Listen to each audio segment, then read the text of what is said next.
Dave here. Welcome to the Centurion's Review. This is Dungeons & Dragons Castle Ravenloft, the board game. It's for 1 to 5 players. I picked it up at, I think it was Little Wars for $20, I believe it was, and it's open, but it's never been played and it's unpunched, so let's see what this is all about.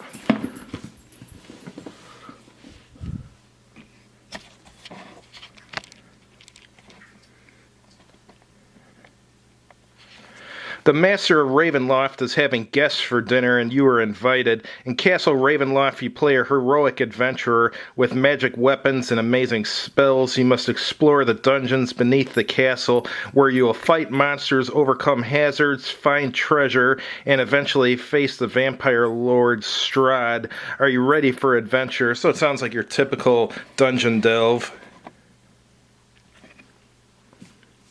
So it says it's for ages 12 up, takes about an hour to play, and 1 to 5 players, so that's cool. You can play it solo, so if no one's around, you can still enjoy the game. So let's see what's in here.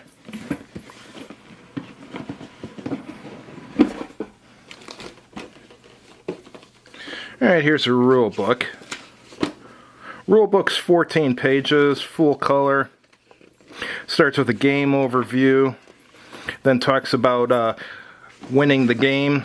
You win by completing the objective in the adventure you are playing. For example, you might have to destroy an evil dragon in one adventure, while in another you might find a magic artifact and escape from the dungeon. So there's different scenarios. That's good.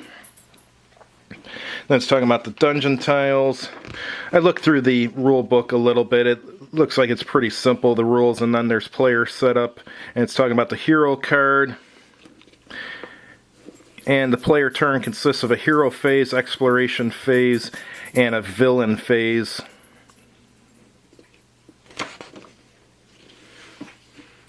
Alright, and this has conditions like slowed and immobilized.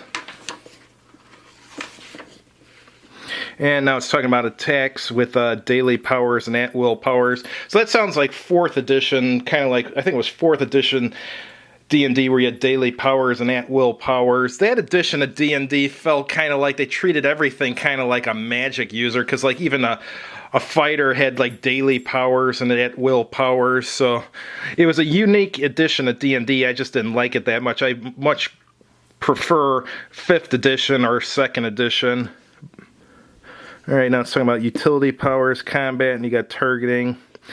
And like D&D, you got armor class and attack bonuses, making an attack. Let's see what we have here. Healing surges. Now it's talking about the monster deck. And there's an encounter deck and a treasure deck.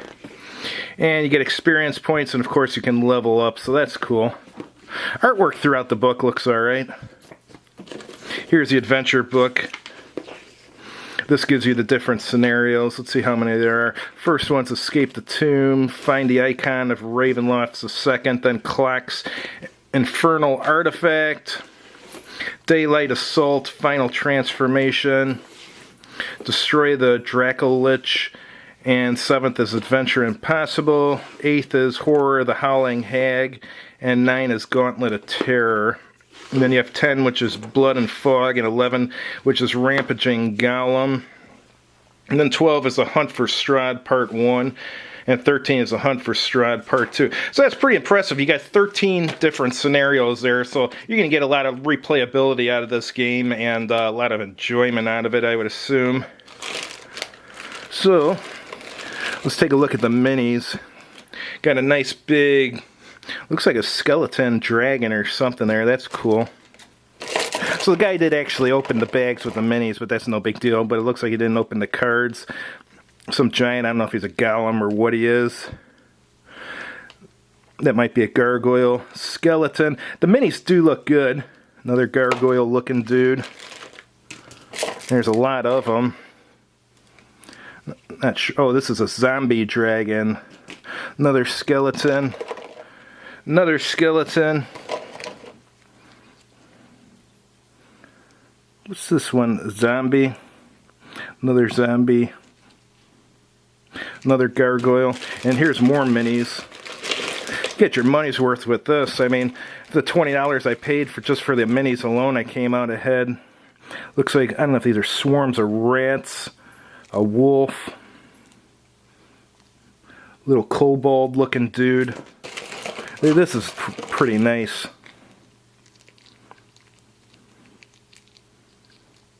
A bunch of other guys.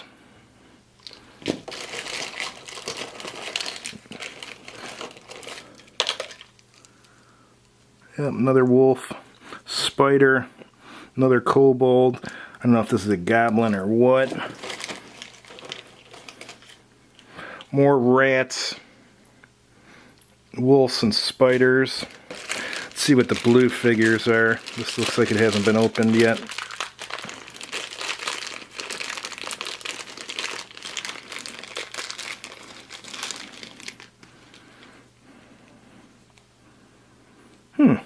Not sure what that dude is.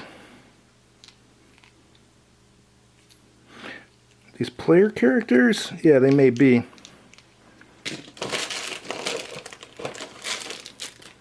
Let's look at these gray ones here. Looks like a werewolf. I don't know what that dude is. What's this guy? Count Strow, the vampire. So that's the guy you want to defeat at the end. And then it's got some translucent things here. A ghost-looking guy. So these are like all sorts of ghosts and apparitions and stuff. Very nice. Yeah, even if I don't like the game, I mean, I'm just keeping the miniatures will make it worthwhile. So it comes with the 20-sided dice. It looks like you opened a few cards. This is sequence of play. This is an event. Interesting. Let's see what these encounter cards. Oh, these are the rest of the encounter cards here.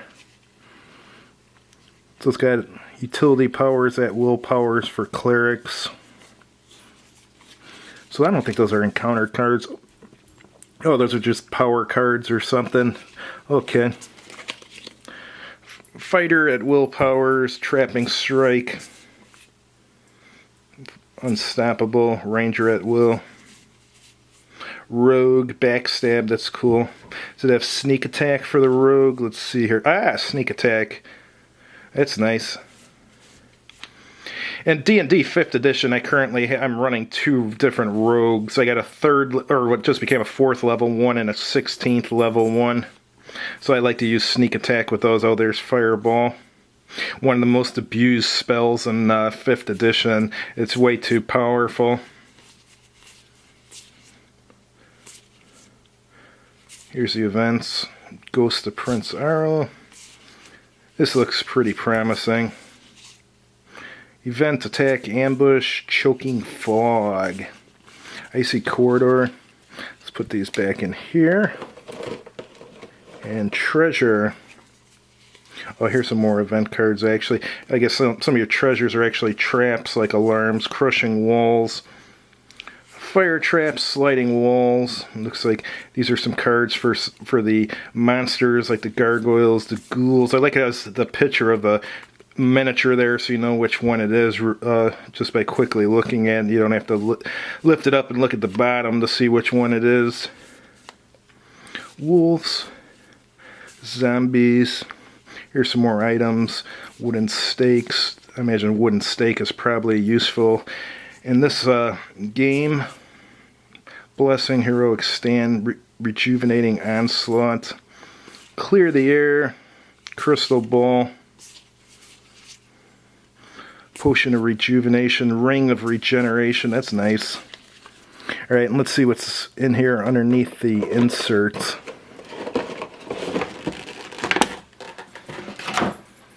All right, so underneath the insert, oops, got a lot of stuff in here. So here's your dungeon tiles. Then it's also got some tokens for like howling hags, freezing fog, traps, and then some hit points, counters or tokens. Very nice. And it's got some more here that haven't been opened yet.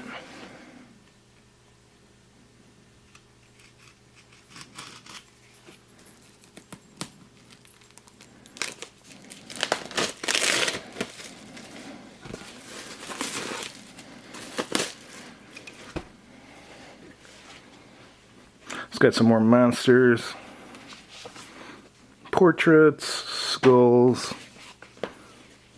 Oh, what does it say? Oh, Crypt of Sergei von Zarovich and Crypt of Barov and Ravenovia. Silver dagger, torch. Very nice. Cobalt sorcerer, flesh golem.